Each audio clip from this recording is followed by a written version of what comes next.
بسم اللہ الرحمن الرحیم الحمد للہ رب العالمین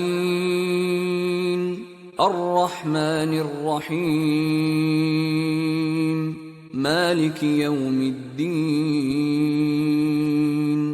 ایاک نعبد و ایاک نستعین اهدنا الصراط المستقيم صراط الذين أنعمت عليهم غير المغضوب عليهم ولا الضالين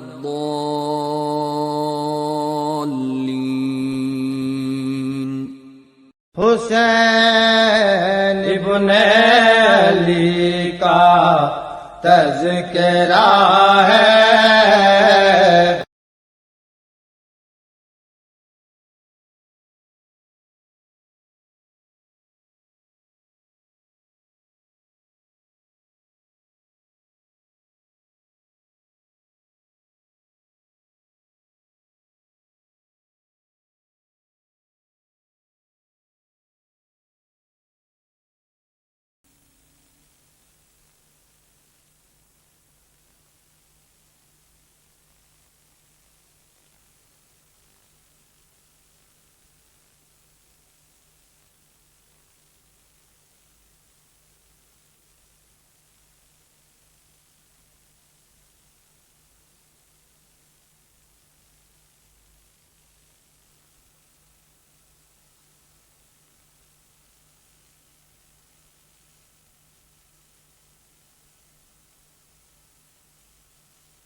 ایک سال بعد ارشاد فرمائیں۔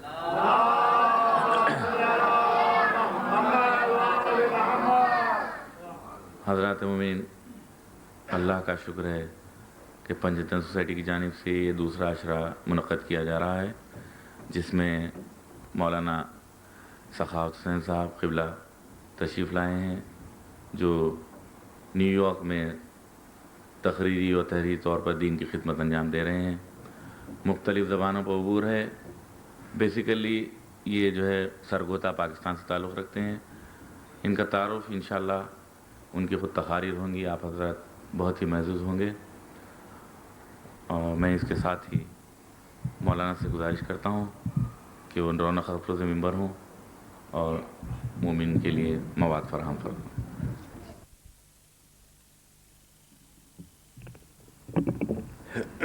رحم اللہ من یقرأ الفاتحہ۔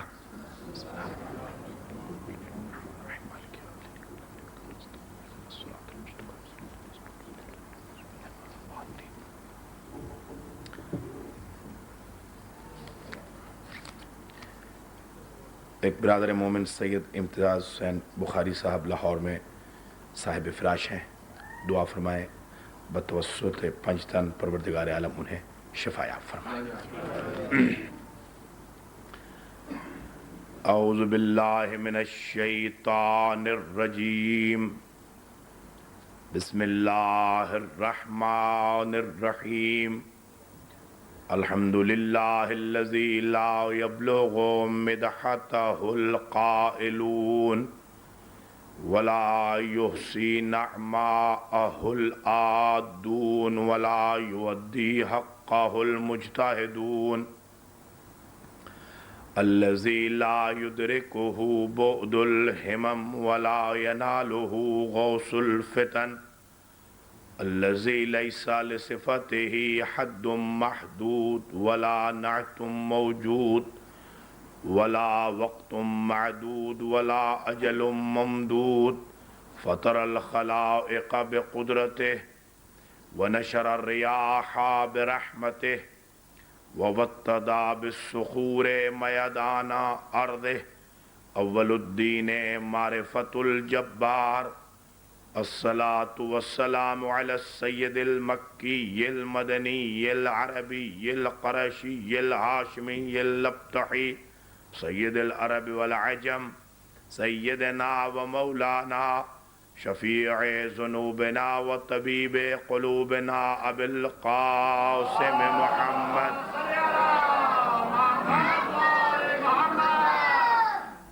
ثم الصلاة والسلام على آلہ الطیبین الطاہرین المعصومین سیما بقیت اللہ المنتظر امام زماننا ھذا روحی و ارواح العالم لمقدمہ الفدا عجل اللہ تعالی فرجہ الشریف واللعنة الدائمة الباقية على أعدائهم أجمعين من يوم ظلمهم إلى قيام يوم الدين أما بعد فقد قال الله سبحانه وتعالى في كلامه المجيد وفرقانه الحميد وهو أصدق الصادقين بسم الله الرحمن الرحيم لقد كان لكم في رسول الله أسوة حسنة لمن كان يرجو الله واليوم الآخر وذكر الله كثيرا صلوات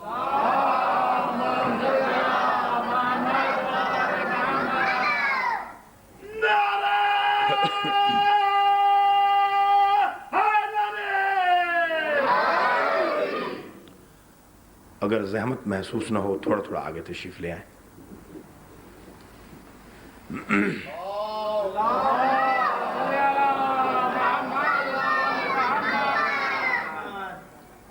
قابل صد احترام ذاکرین حسین، اراکین پنجتنی سوسائٹی، محترم مومنین اور مومنات، پروردگار عالم نے سورہ احزاب کی آیت نمبر 21 میں ارشاد فرمایا لَقَدْ كَانَ لَكُمْ فِي رَسُولِ اللَّهِ أُسْوَةٌ حَسَنَةٌ، تمہارے لیے اے میرے بندو رسول کی زندگی میں اسوہ حسنہ موجود ہے.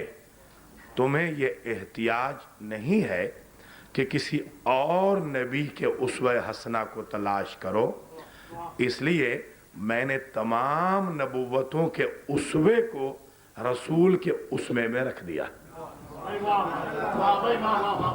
اس لیے تمہارے لیے رسول کا اسوہ، رسول کی سیرت، رسول کا لائف سٹائل کافی ہے، مگر شرط ہے ہر شخص کو اسوہ حسنہ مل نہیں سکتا.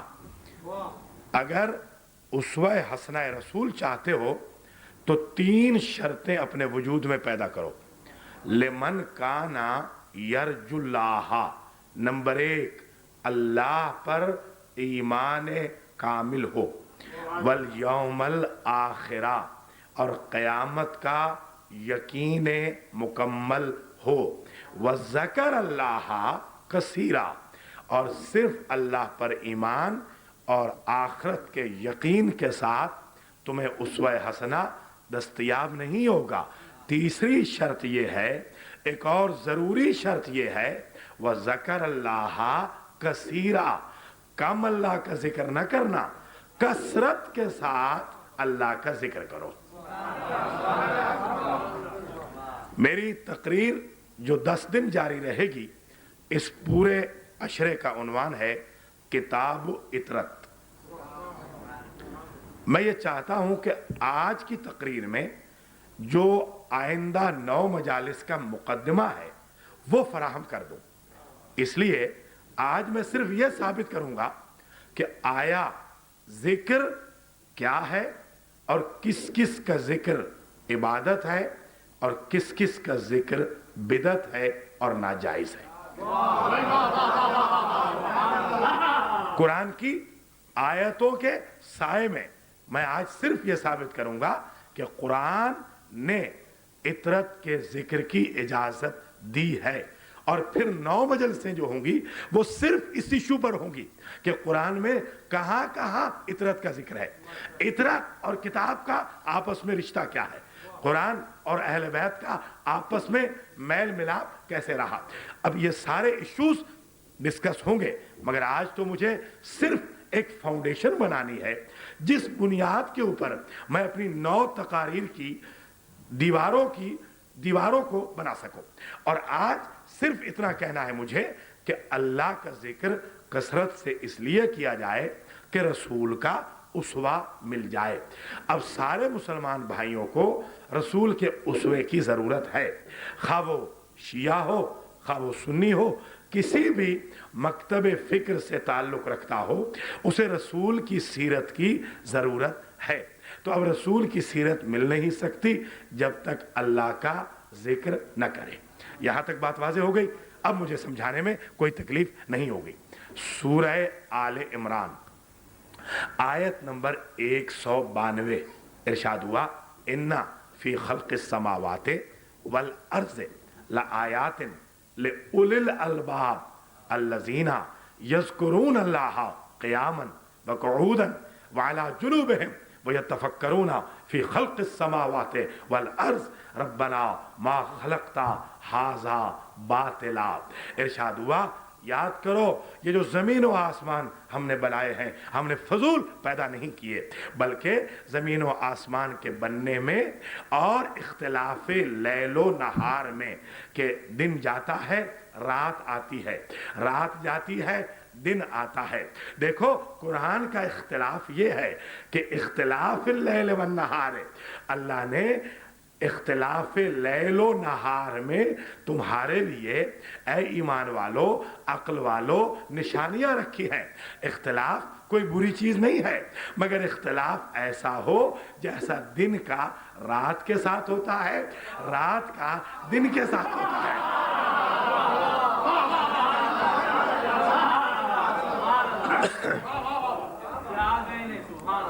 بات تو سمجھ رہے ہیں نا آپ؟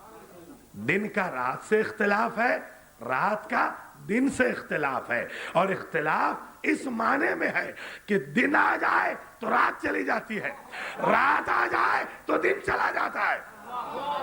یعنی نور آ جائے تو ظلمت رخصت ہو جائے، اور اگر ظلم چھا جائے تو نور غیبت میں چلا جائے۔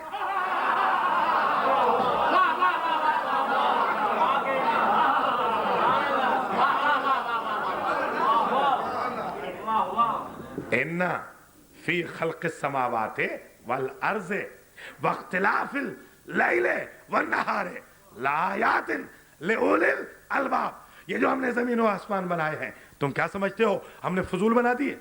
یہ جو ہم نے اختلاف شب و روز بنایا ہے، پیدا کیا ہے، یہ فضول پیدا کر دیا؟ نہیں، ان میں نشانیاں ہیں، مگر پاگلوں کے لیے نہیں، عقل والوں کے لیے۔ تو وہی اس اختلاف کو سمجھے گا جو عقل والا ہوگا۔ یعنی دوسرے لفظوں میں میں کہنا یہ چاہتا ہوں کہ جو رات اور اختلاف کے اختلاف کو نہ سمجھ سکے، رات اور دن کے اختلاف کو نہ سمجھ سکے، نور اور ظلمت کے اختلاف کو نہ سمجھ سکے، وہ دیوانہ ہے، اور جو سمجھ لے وہ صاحب عقل ہے۔ قرآن نے صاحب عقل کی ڈیفینیشن یہ دی، قرآن نے معیار دیا صاحب عقل کا، کہ صاحب عقل وہی ہوتا ہے کہ جو اختلاف شب و روز کو بھی سمجھتا ہے اور زمین و آسمان کی تخلیق پر بھی فکر کرتا ہے۔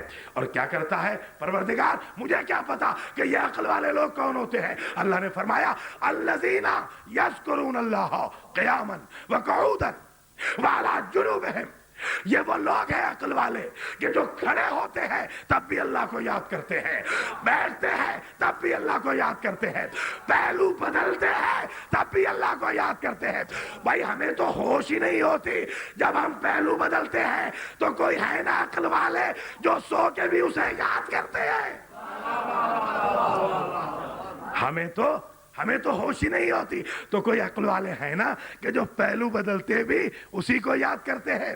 اور کچھ ایسے بھی عقل والے گزرے ہیں کہ سوتے میں انہوں نے وہ کچھ لے لیا جو دنیا جاگتے میں نہ لے سکی.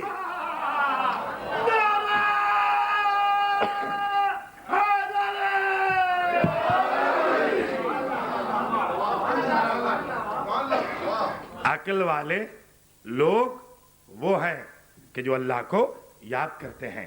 کہاں کہاں یاد کرتے ہیں؟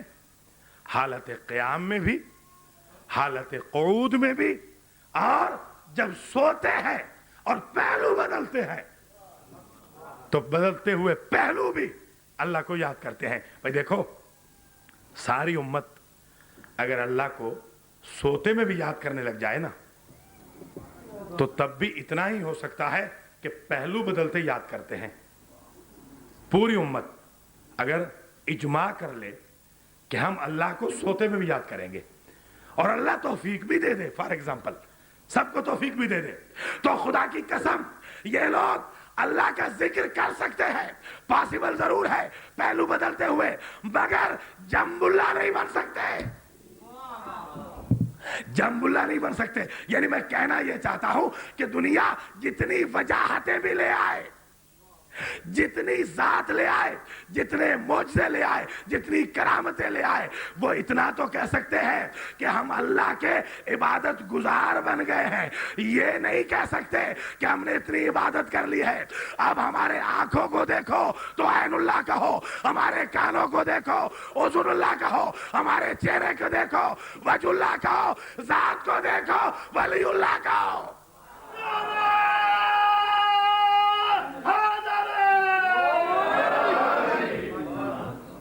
ان فی خلق السماوات والارض واختلاف اللیل والنہار لآیات لأولی الالباب الذین یذکرون اللہ قیاما وقعودا وعلی جنوبہم ویتفکرون فی خلق السماوات والارض ربنا ما خلقت ھذا باطلا. وہ لوگ ہیں عقل والے کہ جو زمین و آسمان کی تخلیق پر سوچتے ہیں اور یہ کہتے ہیں کہ پروردگار نے اس پوری کائنات کو باطل، فضول، عبث پیدا نہیں کیا. یہاں تک کیا طے ہوا؟ ذکر کرو اللہ کا. اس لیے کہ عقل والا وہ ہوتا ہے جو اللہ کا ذکر کرے. طے ہو گئی نا بات؟ اچھا، تیسری آیت سنو، سورہ آل عمران آیت نمبر 41. اللہ کی ذات نے زکریا کو بڑھاپے میں بیٹے کی بشارت دی. سب کو معلوم ہے نا، 90 سال کی عمر میں جب بشارت دے چکا تو اللہ نے ارشاد فرمایا وَاذْكُرْ رَبَّكَ كَثِيرًا وَسَبِّحْ بِالْعَشِيِّ وَالْإِبْكَارِ. زکریا بیٹا ضرور دیں گے، مگر ایک کام کرو، تم اپنے رب کو کثرت سے یاد کرو اور اس کی تسبیح پڑھو صبح و شب. جو بھی بیٹا چاہتا ہے اللہ کو یاد کرے، جو بھی بیٹا چاہتا ہے صبح شب اللہ کی تسبیح پڑھے. طے ہو گئی یہ بات؟ یہاں تک 3 آیتوں میں میں نے ثابت کیا کہ ذکر صرف اللہ کا. اس میں کوئی شک نہیں نا، ذکر صرف اللہ کا، کوئی شک نہیں نا بھائی. ایک جملہ سنو، وَإِذَا ذَكَرْتَ، ذکر پہ بات آ گئی نا، وَإِذَا ذَكَرْتَ رَبَّكَ فِي الْقُرْآنِ وَحْدَهُ وَلَّوْا عَلَىٰ أَدْبَارِهِمْ نُفُورًا. اے میرے حبیب، یہ لوگ جب تم ذکر کرتے ہو اپنے رب کا تو یہ لوگ بھاگ جاتے ہیں، یہ لوگ بھاگ جاتے ہیں. بھائی کون تھے لوگ؟ بھائی کون تھے لوگ بھاگنے والے؟ مسجد نبوی سے. جب تم اپنے رب کا ذکر کرتے ہو، اگر مجھے اجازت دو، نہ آپ میرے ذوق سے آشنا ہیں نہ میں آپ کے ذوق سے آشنا ہوں. جو مشترک چیز ہے ہمارے درمیان وہ علی کی ولایت ہے. تو اب میں آپ کے ذوق کا امتحان لوں ایک جملے سے، اس سے مجھے اندازہ ہو جائے گا کہ مجمع سنتا کیسے ہے اور خطیب پڑھتا کیسے ہے. بھائی 3 روایتیں اس آیت کے ذیل میں لکھی گئی، خصوصاً ذاکرین نظام کی خدمت میں معذرت کے ساتھ عرض کروں گا. 3 روایتیں. پہلی روایت، رسول جب نماز تہجد میں بسم اللہ الرحمن الرحیم کو بلند آواز سے پڑھتے تھے، اللہ کا ذکر کرتے تھے، تو وہ کافر، مشرک اور منافق جو رسول کی آواز سننے کے لیے مسجد نبوی کی دیواروں کو گھیرے ہوئے ہوتے تھے وہ بھاگ جاتے. پہلی تقریر میں عرض کر دوں ایک ایک لفظ کا ضامن ہوں. آیت قرآن کی، حدیث، تفسیر، تاریخ، حوالہ، فضائل، مصائب جو کچھ پڑھوں گا ایک ایک لفظ کا ضامن ہوں. یہ میں پہلے عرض کر دوں تاکہ کوئی یہ نہ سمجھے کہ ہم نے یہ چیزیں بنائی ہیں. نہیں، یہ وہ چیزیں ہیں جو مسلمانوں نے لکھی ہے. ہمارا کام اتنا ہی ہے مختلف جگہوں سے ہم پھول اکٹھے کر کے ایک گلدستہ بنا دیتے ہیں مجلس حسین میں. ہمارا صرف یہ کام ہے. تو پہلی حدیث سن لیا آپ نے، پہلی تفسیر اس آیت کی. دوسری تفسیر، جب رسول نماز ظہرین پڑھتے تو بسم اللہ بلند آواز سے پڑھتے. وہ منافق جو جاسوسی کے لیے مسجد میں آ کر نماز جماعت میں شریک ہو جاتے تھے، جیسے ہی بسم اللہ سنتے بھاگ جاتے، بسم اللہ ختم ہوتے پھر آ جاتے. دو روایتیں. تیسری روایت ایک ایک لفظ کا ضامن ہوں. جب رسول مسجد سے اپنے گھر جاتے، ملا ہوا گھر تھا نا، ساتھ ہی گھر تھا. کتنے میرے دوست حجاج بیت اللہ الحرام یہاں تشریف فرما ہوں گے جنہوں نے وہاں دیکھا ہے ملا ہوا گھر ہے. جب مسجد سے نکل کے میرا رسول وہاں جانا چاہتا تو کافر مشرک منافق ستاتے ہوئے، رسول کو تنگ کرتے ہوئے، تانے دیتے ہوئے، تان و تشریح کرتے ہوئے گھر تک پہنچ جاتے. ایسے لگتا کہ یہ اندر آ جائیں گے تکلیف دیتے دیتے. رسول ان کی طرف رخ کر کے بلند آواز سے فرماتا بسم اللہ الرحمن الرحیم. خدا کی قسم مفسرین قرآن نے لکھا کہ جیسے ہی رسول بسم اللہ کہتا تو یہ بھاگ جاتے، ان سے جان چھوٹ جاتی. 3 حدیثیں سن لی آپ نے، 3 روایتیں سن لی، 3 تفسیریں آپ نے سماعت فرما لی. اب نتیجہ دینے میں مجھے کوئی مشکل نہیں ہوگی، بڑا آسان ہے. بھائی پہلی کیا ہے؟ پہلی تفسیر میں لکھا گیا کہ رسول نماز تہجد میں بسم اللہ پڑھتا، کافر مشرک منافق بھاگ جاتا. رسول نماز ظہرین میں بلند آواز سے بسم اللہ پڑھتا تو جو منافق آیا ہوا تھا وہ بھاگ جاتا. اور فرما لیا رسول گھر داخل ہوتے وقت بسم اللہ پڑھتا. ٹارچر کرنے والا گروپ آف پیپل جو رسول کے پیچھے جا رہا ہوتا تھا فوراً ہٹ جاتا. تو پتا چل گیا اگر کافر کو بھگانا ہے، مشرک کو بھگانا ہے، منافق کو بھگانا ہے تو بسم اللہ بلند آواز سے پڑھنی پڑے گی. جن کے آج سرے سے ختم ہو گئی وہ کیسے پہچانیں گے؟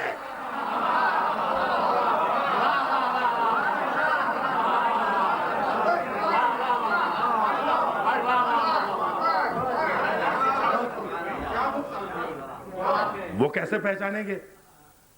بھائی مولانا جاوید بلگرامی صاحب قبلہ، مولانا حیدر عباس صاحب اور مولانا تہذیب الحسن صاحب قبلہ، ہر سے حضرات کی خدمت میں میں ایک طالب علم کی حیثیت سے ایک ادنا سا طالب علم ہوتے ہوئے ایک نقطہ عرض کر رہا ہوں. اور یہ نقطہ میرے ان تینوں بزرگواروں کو اور سارے مجمع کو قیامت تک یاد رہے گا.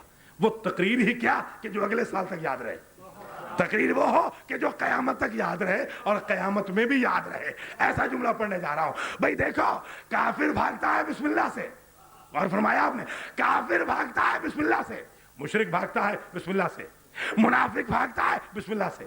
بسم اللہ میں لفظ الرحمن ہے، اور جگہ پہ بھی ہے. رسول دوسرا قرآن پڑھتا ہے جس میں الرحمن ہے، کافر نہیں بھاگتا. الرحیم قرآن میں اور جگہ پہ بھی ہے، رسول الرحیم پڑھتا ہے، کافر مشرک منافق نہیں بھاگتا. لفظ اللہ اور جگہ پہ بھی ہے، رسول اللہ کا لفظ پڑھتا ہے، ہمیشہ اللہ اللہ کرتا ہے. یہ تو ذکر اللہ ہے نا بھائی. نماز تہجد بھی ذکر اللہ، نماز ظہرین بھی ذکر اللہ، رسول کی ذات بھی ذکر اللہ. کافر مشرک منافق بھاگتا نہیں ہے. بھائی اسم بھی قرآن میں بہت جگہ ہے، اسم کا لفظ بھی آتا ہے، بھاگتا نہیں ہے. میں بڑے عرصے تک سوچتا رہا کہ بسم اللہ میں وہ کون سی چیز ہے کہ جو باقی قرآن میں نہیں ہے، جو کافر کو بھی بھگاتی ہے، مشرک کو بھی بھگاتی ہے، منافق کو بھی بھگاتی ہے. تو جو میں سمجھاؤں انا نقطۃ تحت الباب.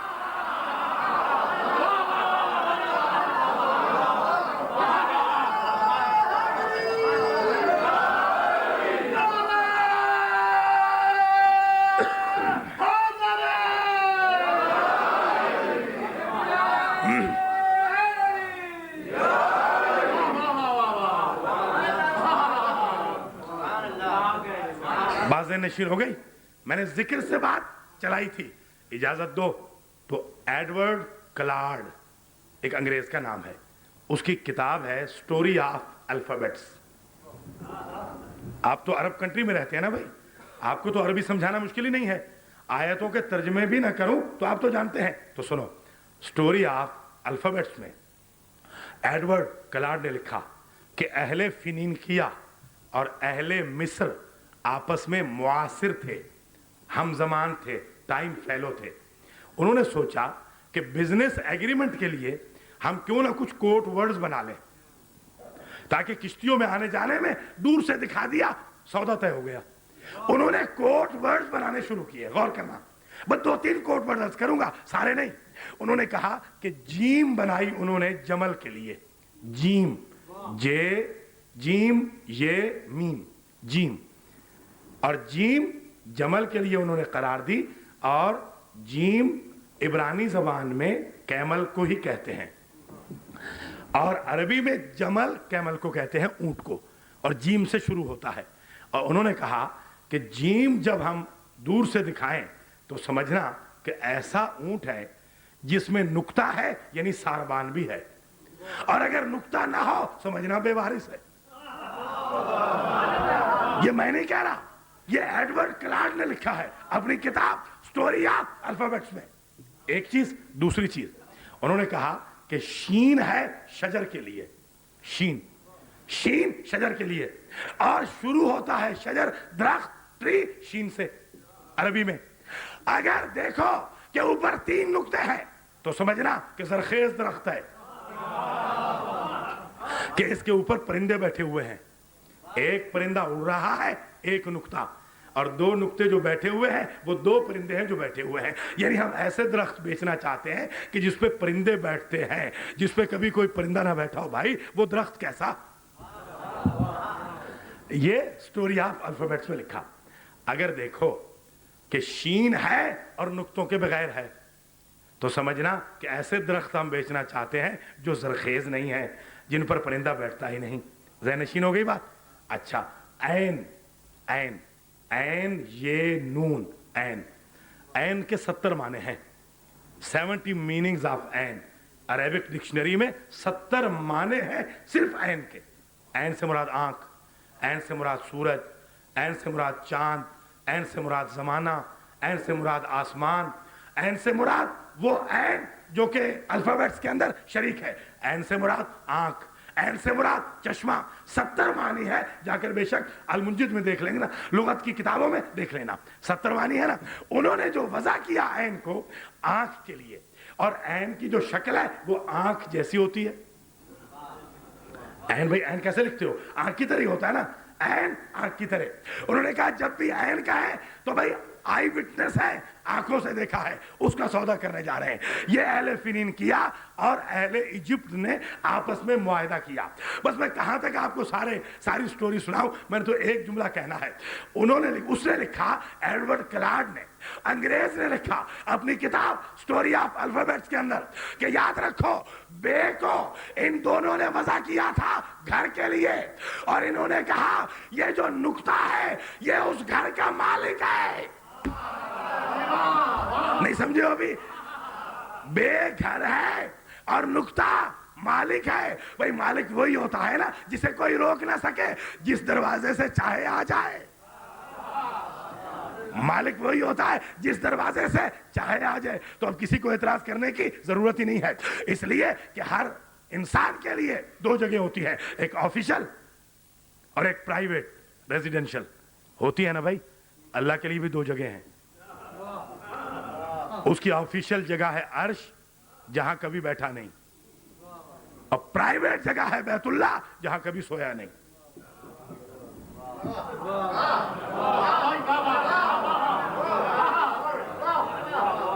بھائی سمجھو یا نہیں؟ اس کی پرائیویٹ جگہ بیت اللہ.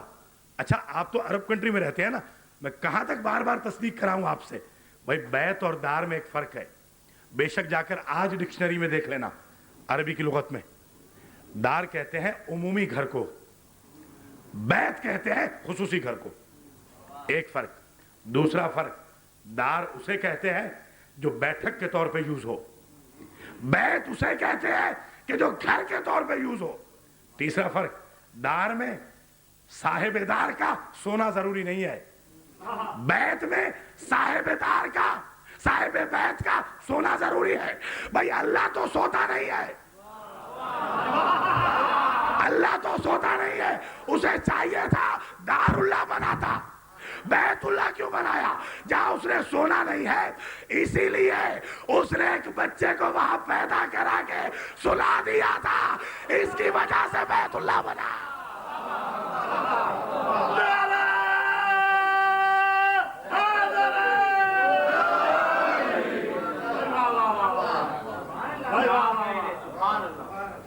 بھائی آپ حضرات کویت میں آفیسز میں جاتے ہیں, اور ہمارے قبلہ بلگرامی صاحب نے بتایا کہ جو ٹائم ریکوائرمنٹس ہیں آپ کی, آپ آفیسز میں جا کے گھر کے کام تو نہیں نہ کرتے, لانڈری وہاں کر لیں, کر لیتے ہو, یا پورا کا پورا آفس اٹھا کے گھر لے آئے.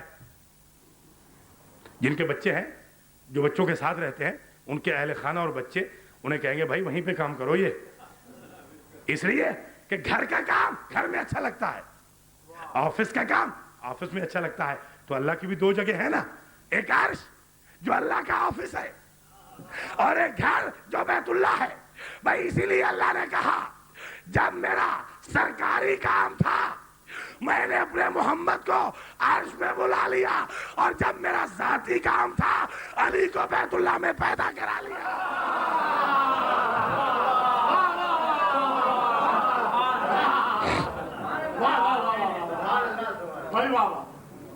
تم کون ہوتے ہو میری پرائیویسی میں خلل ڈالنے والے؟ میری مرضی جسے پیدا کراؤں. بھائی دنیا کی پرائیویسی میں خلل ڈالنے والے کو اچھا نہیں سمجھا جاتا. یہ کون لوگ ہیں جو اللہ کی پرائیویسی میں خلل ڈال رہے ہیں؟ اللہ کی مرضی جسے جہاں پیدا کرائے اور جسے جہاں بلا لے. انشاءاللہ آئندہ تقاریر میں عرض ہوگا, مگر ایک جملہ آج اتنا ہی سنتے چلو. اللہ نے چند ارینجمنٹس ایسے کیے اہتمامات علی کے لیے کہ رہتی دنیا تک ریکارڈ رہے. پہلا ارینجمنٹ تو یہ کیا کہ علی جب پیدا ہوئے تو علی اپنے گھر میں پیدا نہیں ہوئے. پتہ ہے اس کی وجہ کیا تھی؟ بڑی وجوہات ہیں.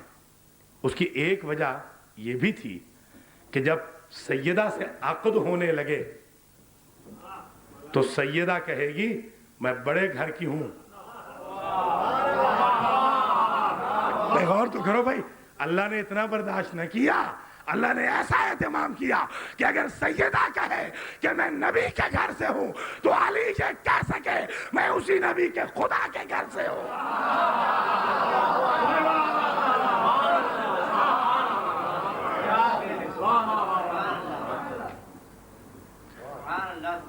بات سمجھ تو آ رہی ہے نا؟ کوئی کمپلیکیٹڈ گفتگو تو نہیں ہے نا, سیدھی سادھی باتیں ہیں نا. تو اللہ نے ایک اہتمام تو یہ کیا کہ بیت اللہ میں علی کو پیدا کرا دیا. دوسرا اہتمام یہ کیا کہ اپنا نام علی کو دے دیا. اس کی بھی وجہ ہے. بھئی دیکھو, ہماری اردو بہت کمزور ہے, اس لیے کہ ہم لکھنؤ کے تو ہیں نہیں, پنجاب کے لوگ ہیں. محنت کر کے یاد کر کے تھوڑی بہت یاد کی تاکہ آداب ممبر کا خیال رہے, اور پنجابی خطیب کو دیکھ کر لکھنؤ والے پہلے ہی گھبرا جاتے ہیں. مگر خدا کا لاکھ لاکھ شکر ہے کہ ہمیشہ لکھنؤ والوں نے اپریشیٹ کیا ہماری تقریر کو. ہم نے محنت بہت کی اردو پر کہ اردو صاف ہو تاکہ سارا کا سارا مجمع انجوائے کر سکے. بھائی جو کمزور سی اردو ہے نا میری, اس میں یہ سمجھاؤں کہ اہلیان لکھنؤ جو مادر علمی بھی ہے اور لغت کے اعتبار سے اتھارٹی بھی ہے, اردو لغت کی اتھارٹی لکھنؤ ہے, اس میں کوئی شک نہیں, وہ اہل زبان ہے, وہ ہر محمل کے ساتھ واو لگا دیتے ہیں.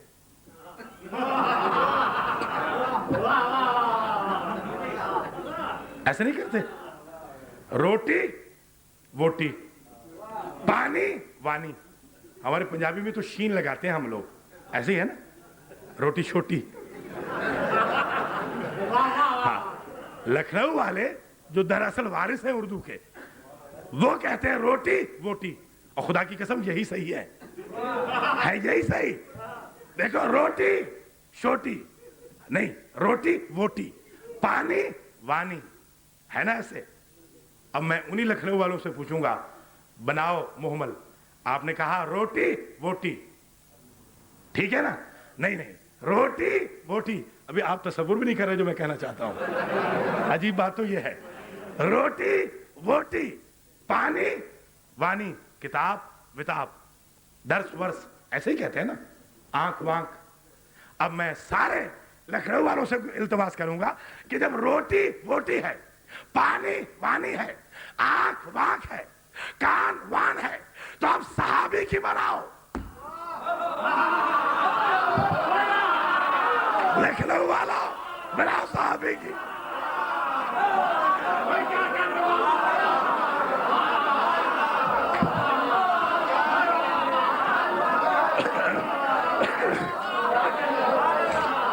نہیں سمجھے؟ سمجھ گئے نا؟ سمجھ گئے نا آپ حضرات؟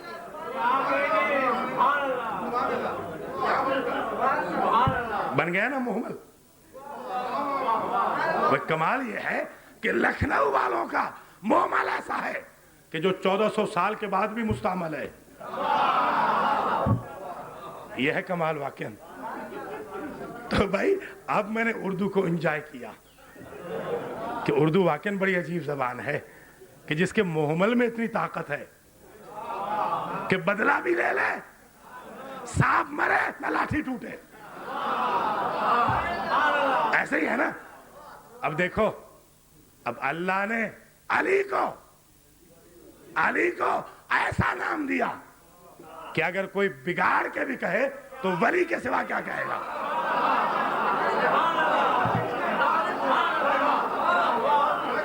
کوئی ہوگا علی ولی؟ سمجھ گئے نا؟ گھبرا کے بھی یہی کہیں گے نا, کوئی ہوگا علی ولی جس کو یہ پوچھتے ہیں, جس کے یہ نعرے لگاتے ہیں, جس سے یہ پوچھتے ہیں, جس کے پاس یہ جاتے ہیں. تو اللہ نے اہتمام ہی ایسا کیا, نہ محمد کو اپنا نام دیا, نہ فاطمہ کو اپنا نام دیا, نہ حسن کو اپنا نام دیا, نہ حسین کو اپنا نام دیا. پورے انبیاء میں سے اٹھا لو, یہ اعزاز صرف علی کا ہے کہ جو کسی نبی کو بھی نہ مل سکا, وہ علی کو دیا. اس لیے کہ اللہ جانتا تھا سب سے زیادہ میرے بیہاف پر دشمن علی کے ہوں گے, تو دشمن جب علی کا نام بگاڑنا بھی چاہے تب بھی ولی کہے.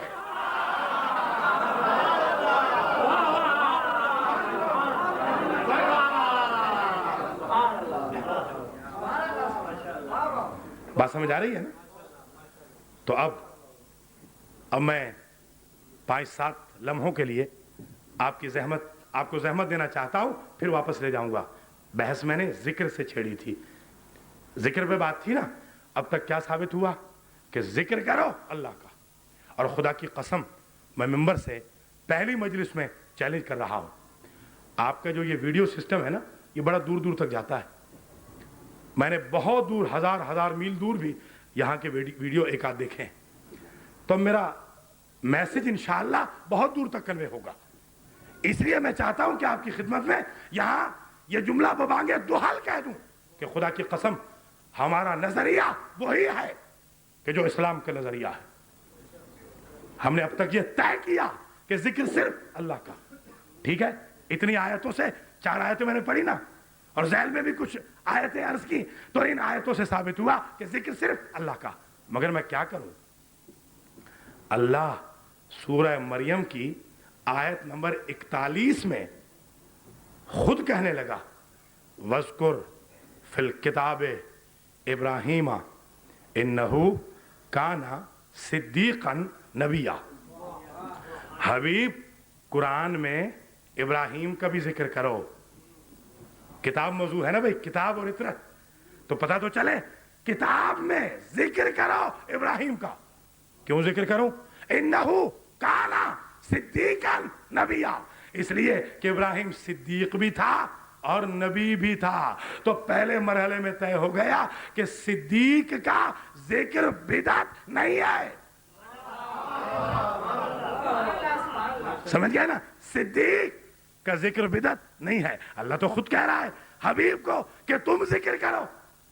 اچھا, ایک اور آیت سن لو, سورہ مریم کی آیت نمبر 51, حوالے جا کے دیکھ لینا, آیتیں ملا لینا.